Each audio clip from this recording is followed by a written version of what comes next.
Welcome, here I've got CAT S62 Pro and I'm gonna show you how to change aspect ratio in the camera app at this device. So at first we have to tap on the camera button here to open it, and for now we are in the standard photo mode.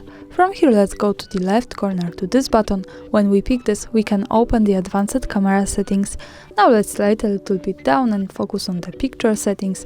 As you can see here we have rear picture size and also front picture size, so we can manage the size of the photos between front and back camera. Now for example let's pick rear picture size, and as you can see here we can manage the quality of the picture connected with the ratio.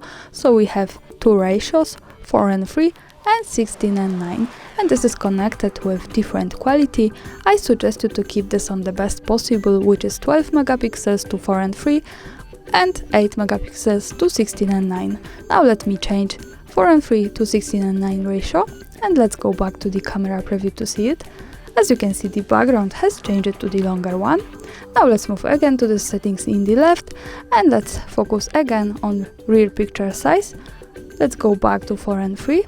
So to remind you how it looks like in the camera preview, this is how it works. And when we go back to the settings in the left corner and pick the front picture size, we have the same ratios, but this is connected with different qualities. So this is how to use this and manage this. Thanks for watching, subscribe our channel and leave the thumbs up.